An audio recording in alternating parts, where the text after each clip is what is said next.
all, I wanted to thank all of you for coming here. It really means a lot to my parents and all of you were able to make it. It means a lot to our family in general. My parents have waited 25 years for this. Not just for the obvious reasons that it's been 25 years since their marriage, but they've never really been able to celebrate their anniversary. First of all, they had me right away. My mom likes to remind me that I'm their honeymoon baby, if you know what I mean. But also, they share this day with Philippine Independence Day, as well as my brother's birthday, who they like to call their anniversary baby. And he just turned 21, so happy birthday to TJ. But anyways, this is finally their time to celebrate their union. Though I've never doubted their marriage or their love for each other, it sometimes surprises me that they got together and are still together. For example, take the Chinese zodiac. I don't know if any of you are familiar with it, but each person is assigned an animal depending on their birth year. Well, my dad is an ox and my mom's a sheep. Well, the ox is told to never consider the sheep, and the sheep is told to avoid the ox at all costs. Well, and also, when I was in junior high, maybe a little bit younger, I had this electronic gadget that had like an organizer and games, and also this little compatibility test for your crushes. You can put your crush's birthday and your birthday and see how you guys match up. Well, I did that for my parents. I put their birthdays in, and they only got half a heart out of 5 hearts total.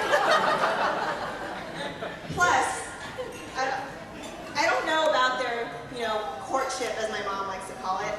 It was a little unconventional, I think. I kind of interviewed both of them to see how they met and how they became to be husband and wife. I'm just going to warn you, this is mainly from my mom's point of view because my dad says he doesn't really remember.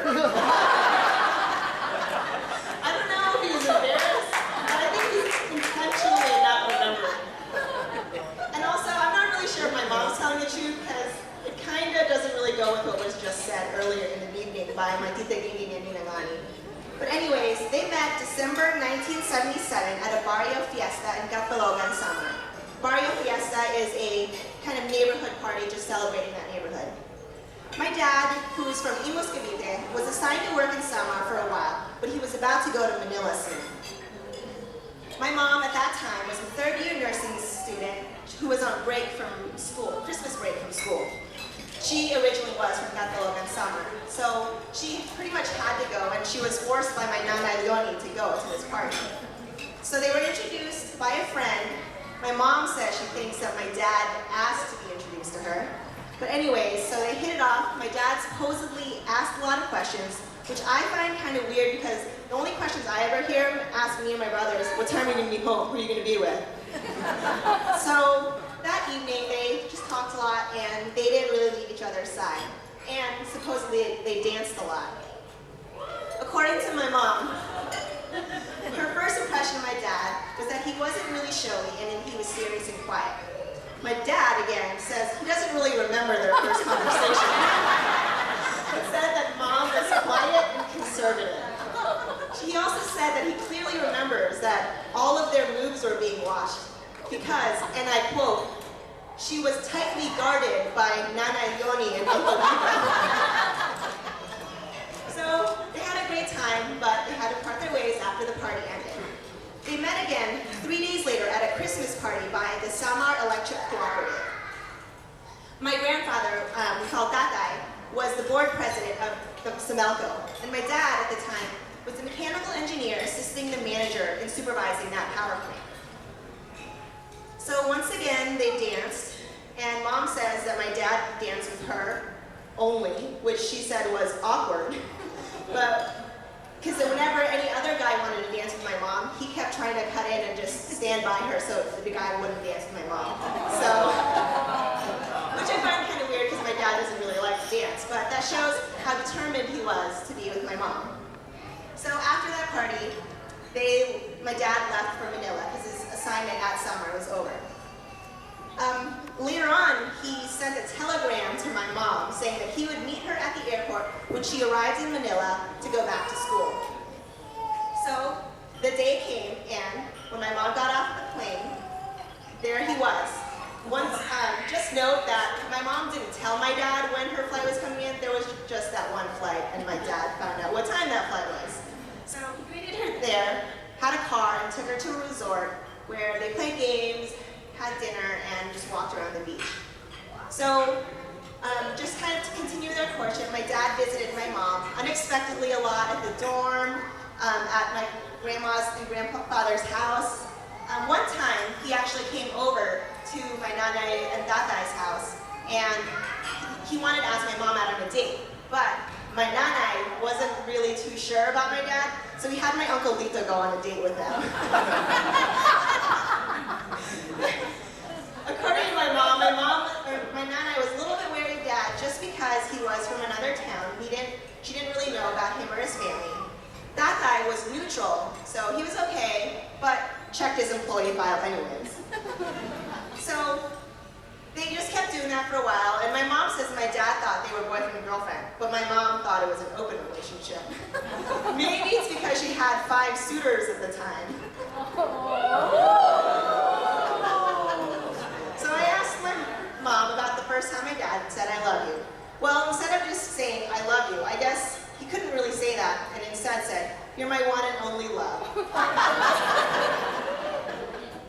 So I asked my mom what she liked about my dad when they were dating, and she said that he was thoughtful and that she remembered him giving her a lot of gifts and notes and flowers, and some of those gifts include umbrellas, durians. So yeah, those are some examples. But anyways, so my dad proposed in 1979, but my mom said no. My mom, I guess at the time, didn't want to commit to anything because she was leaving for the US in 1980, which she did. But in the meantime, my dad traveled the world and worked for Imelda Marcos, but they kept in touch via phone and mail. By 1981, my mom finally decided she was okay to commit, and they became boyfriend and girlfriend. 1983, I don't know if my dad mailed multiple rings, but he mailed a ring via another family friend who's here with us, my Tito Rene, and had him give it to my mom, but didn't have any notes or letters. Later on, my dad proposed again through the mail. My mom said no again.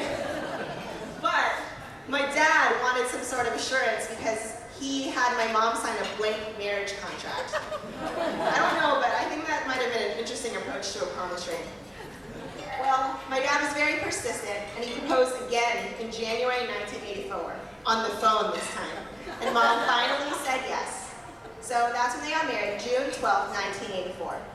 My mom says fate and persistence were a big part of their marriage, but I kind of say it's stalking. Just kidding, Dad. Nonetheless, against all odds, they're truly compatible with one another. Who knew the little troublemaker and the straight-edge rule follower would make such a great couple? They truly make each other whole. They're incomplete without one another. They truly are husband and wife becoming one. I mean, I don't even remember the last time my mom pumped her gas. My dad does that. And my dad wouldn't say anything to his doctors because my mom goes with him, or my mom prepares a list of questions for him to ask his doctors. Well, anyways, like I said, I never doubted their relationship. As cheesy as it sounds, they're perfect for one another. Their love is true. They've made a great life for one another and for their family. TJ and I have so much to be thankful for because of Mom and Dad. Mom and Dad, thank you for giving us everything you are capable of. Thank you for the gift of life. Thank you for all your support, whether that be emotionally, spiritually, physically, and even financially. We know you didn't have to devote your time to driving us to sports games and music lessons and other extracurricular activities, and investing that money in our education to make sure that we became good individuals with bright futures. Thank you for your time. Thank you for your patience. TJ and I get along pretty well, but I know we bicker. I didn't really mean to hit TJ in the face with a broomstick when we were younger. But like I said, thanks for your patience. I know it wasn't easy raising us in this foreign culture to you, but we know you did your best, which was more than enough. We're truly grateful for the extra insight and for all the friends and family you've introduced us to in this bicultural upbringing. Most importantly, Thank you for teaching us what unconditional love is. We know we made you mad that one time. Okay, maybe more than that one time. But we always know you still loved us and only wanted what was best for us. On behalf of TJ and myself, and your kids who had to stay at home, Heidi, Brittany, and Haley, also known as the dogs, we love you. Enjoy your special day because you deserve it.